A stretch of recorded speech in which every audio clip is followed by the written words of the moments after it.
Hello and welcome to Canada Reads American Style. I'm Shauna. And I'm Rebecca.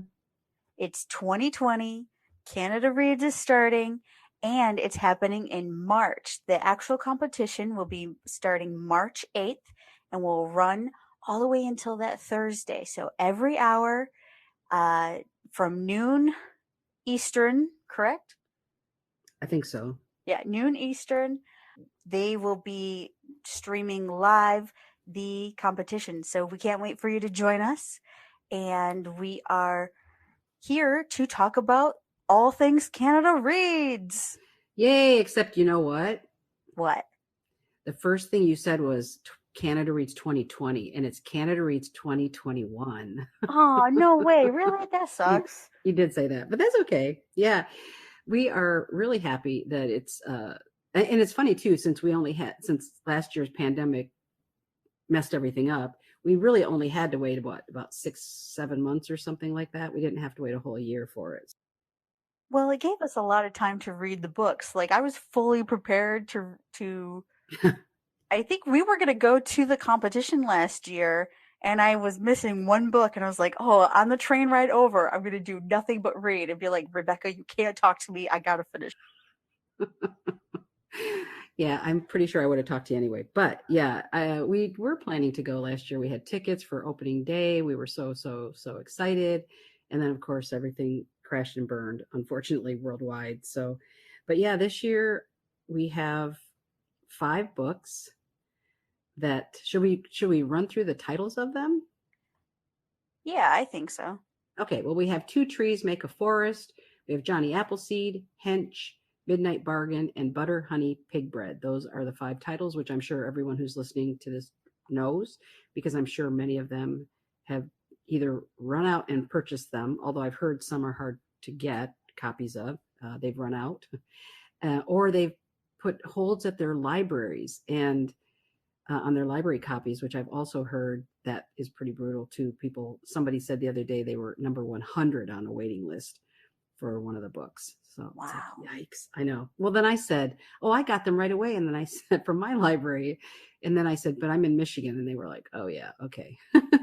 So we're lucky. We were able to get them all. In fact, this is the first year we've been able to get all 5 of them, either in ebook or in print. Usually each year we end up having to buy some ourselves. So that was a really great year for us in terms of saving some money. Yeah, definitely. And we don't have to share. Like I've been reading all versions of the books, and you've been able to get all the print versions, so it's great. Yeah. So what do you think about the overall competition for this year? Just like off the top. Well, I am really excited because I was really happy about the type of books that were being put into the competition this year, and then all of the hardcore Canada Reads people. Granted, I've only been following along for like 3 years. This will be my third year. The hardcore Canada Read followers are kind of upset about the selection, and so I I feel bad about having my positive opinion of it, you know? No, it's good. I mean, I kind of agree. I think overall people don't seem to be happy with the selections. And the theme, of course, this year is one book to transport us, which I think is a great theme considering we're all, well, sort of coming out of the pandemic. So I think we needed something that could really transport us. But as much as you are happy about the titles, I'm really not. And I was sad. This is my 5th year. And I was really sad because I read the little synopsis of all of them and I was sort of like, on all of them. And and then I said to myself, well, maybe I'm just a little burned out from reading, or maybe I'm just not giving them a chance. And I went back and reread the descriptions of all of them again. And I still wasn't that crazy about the selections. And I don't know why. I'm not sure what it is that's holding me back a little bit. I'm not sure. You know, at one point you were telling me something about I don't have time to not like try and read something that I am not interested in. Do you think that has anything to do with how old someone is? Are you freaking kidding me? Are you are you trying to call me out for being old? That's No, no, I bullshit. only say that, I, I I guess I enjoy the challenge of reading something that I don't necessarily like, which is why I made it through the first 2 years of Canada Yeah, reading. that's true too. Yeah. No, I mean, I just feel I have so many books on my to be read list that I'm so excited to read. I have a reading challenge with our friend Tara. I'm really excited about, and I have a book. Oh gosh, I can't think of the title of it, full title of it. 10 maps that changed Canada or something like that. Oh my God, that's terrible. I can't remember. But I'm really excited to read some of these, and I'm anxious to get to those. And so I sort of feel like, oh, great, I've got 5 books in front of me that I'm not that keen on. And I just kind of don't, I, I just sort of go, I just don't want to waste my time. I want to get to the things I really, really want to read. But that is not the spirit of the competition. The spirit of the competition is they give us the 5 books, we read them, we review them, we chat about them, we discuss them, you know, and all of that's really great. So I'm going to suck it up. I'm going to play nice, and we will move forward. But I don't think it has anything to freaking do with my age. Well, just like I wonder if it's the mindset of as you because there are some things that I have completely been like. I think I started The Girl with the Dragon Tattoo. I started that book. The first 50 pages were about some bug collection, and I said, I don't have time for this. If it's going to continue with this bug collection, I don't want to keep reading it. So I think that's definitely one of the books that I have. It's on my have not finished list, or there's some acronym for that people use. No, but I will say when I was young, I mean, I would say, well, I don't even know at what point, what age I was when I changed my attitude. But when I was younger, I would always read it. If I started a book, I would finish it. And then finally, I just said to myself, there are so many great books in the world, and why am I making myself read something that isn't grabbing me? So at a certain point in my life, and I wasn't that old, but I just said, I'm not wasting time. It's like somebody puts a meal in front of you that you just kind of go, ugh, it's okay, but I don't really want to finish it. Why would you finish it unless you're starving? So I just don't waste my time that way anymore. But I do feel a little bit like God, I don't want to say that, but I do feel I will be pressed to read all 5 and get through all 5.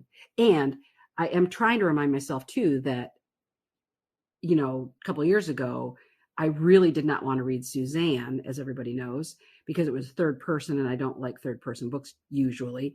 And Suzanne turned out to be my favorite book of the year, and I loved it, and will never ever forget it. So I'm trying to suck it up and play nice and get rid of my nasty ass attitude and just read the 5 and find the one or more that I just love. And I'm sure that will happen. So should we jump right in and start talking about one of them? Yeah, so today we are going to be reviewing The Midnight Bargain by C.L. Polk. And I have to have a disclaimer here.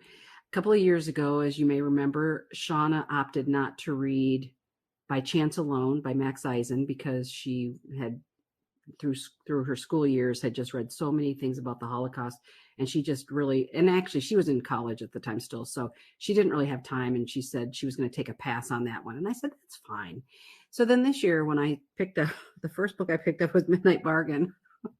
And I opened it up and I read the first paragraph and I went, no, I'm out, tapped out. So Shauna, please, can I have my pass? You had a pass. Can I have a pass? And she said yes. So I'm passing on Midnight Bargain because I really am not a fantasy reader, and I'm not a romance fantasy reader.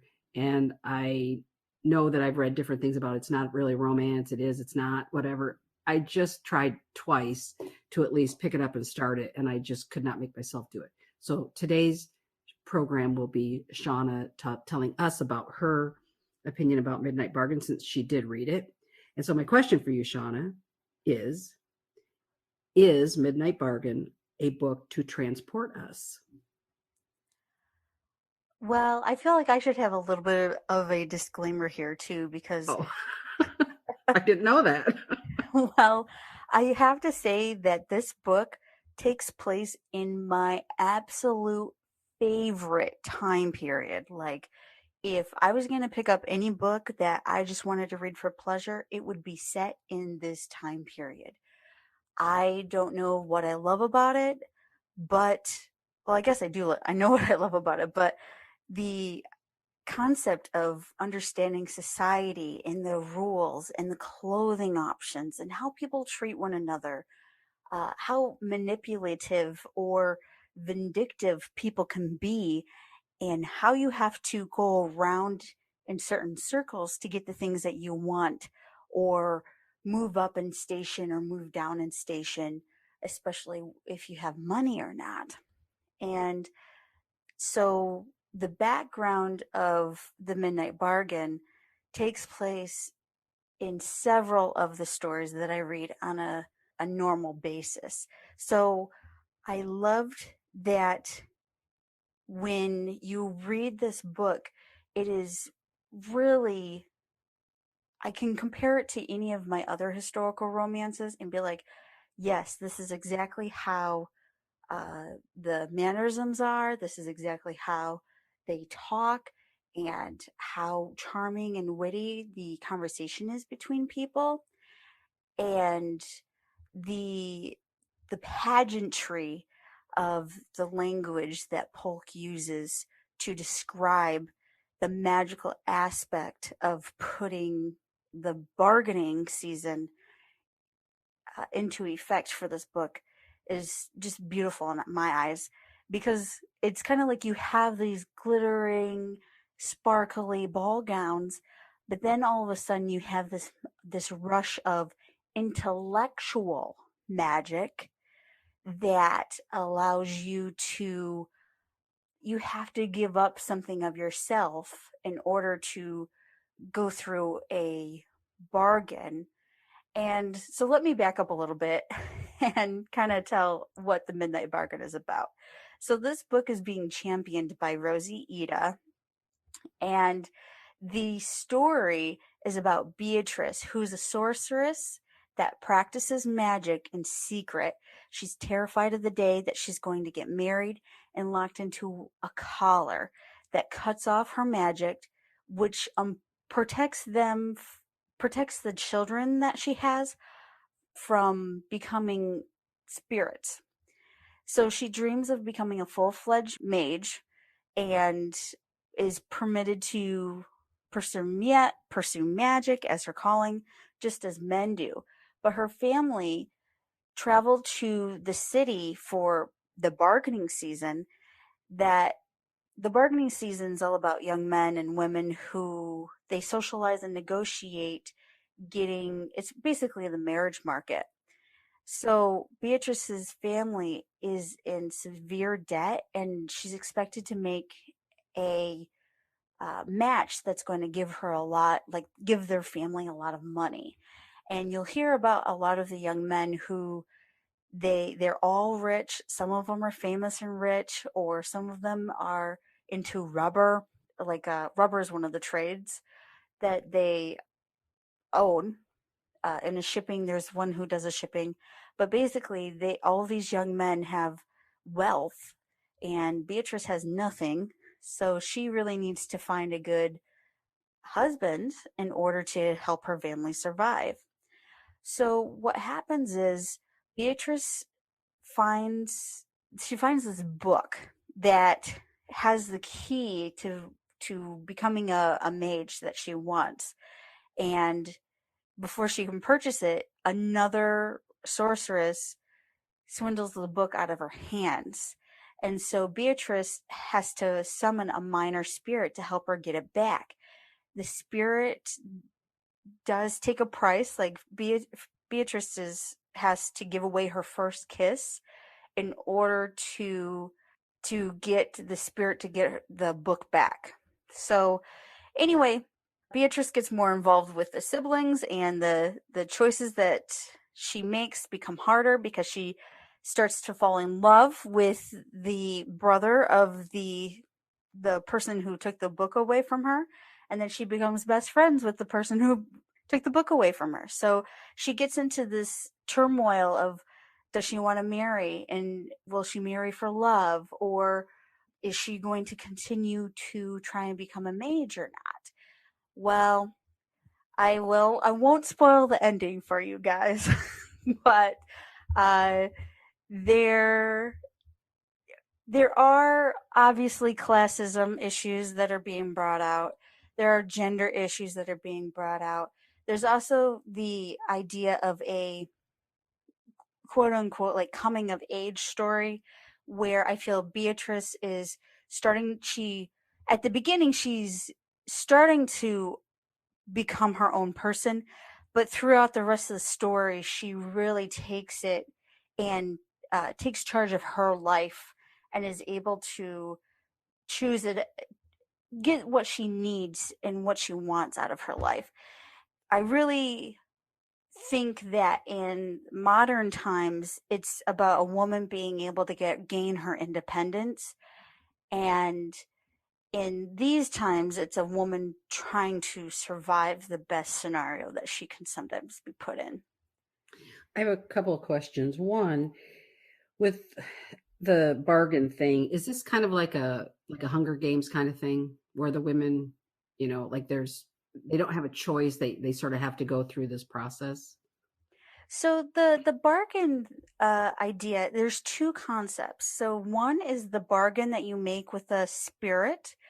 And when you make a bargain with a spirit, you have to sacrifice, like you give them food, or the spirit will enter the person's body for a negotiated amount of time.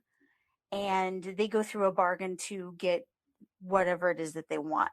The second bargain, the marriage bargain, is the idea that I really want to I really want to liken it to like a regular Victorian romance where everybody goes to a season in London and it's always the mother of the young girl trying to make advantageous marriages with the men. Well, this is all about money, and the gentlemen are seeking women to have their children. So this bargaining marriage mart is really about men who are ready to start their line and move forward with having children and moving up in their mage status and so on and so forth. So it's the bargain is about arranging marriage. Okay.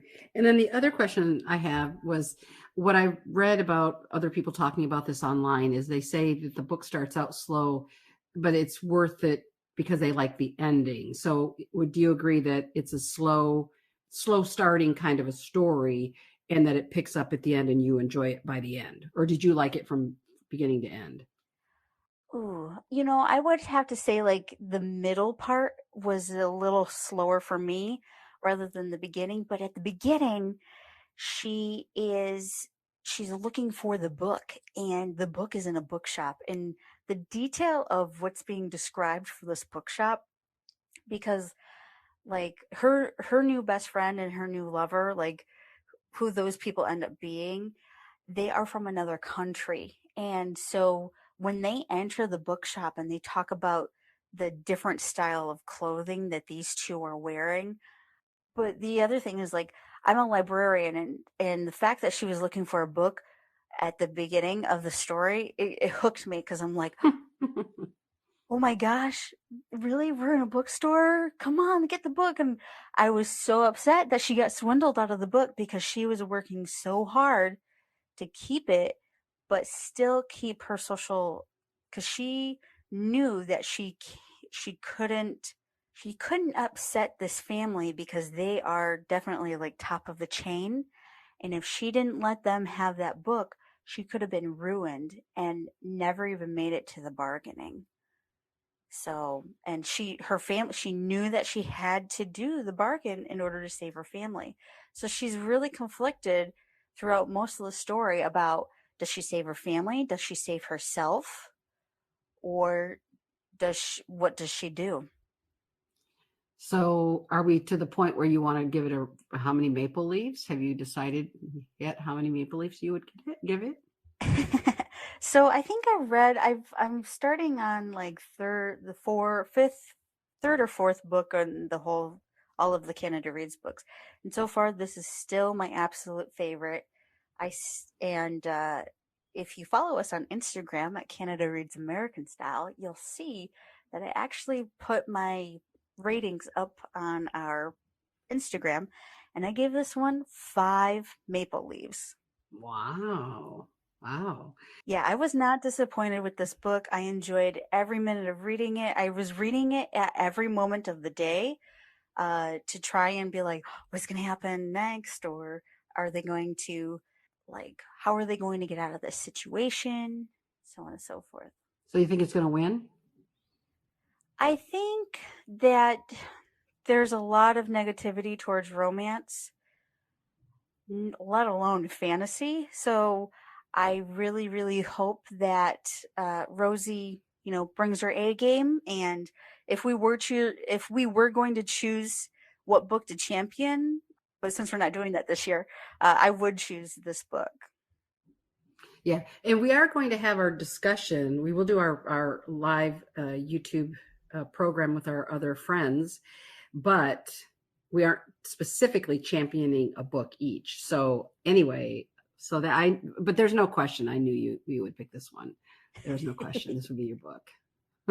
All right. So thanks so much for listening to just me today. Hey, it was a break for everybody. Not having to hear from me. Don't forget to subscribe and contact us if you would like to chat. We always love talking about books, and Rebecca's always on her Instagram chatting up with everybody. So have a great day. Bye.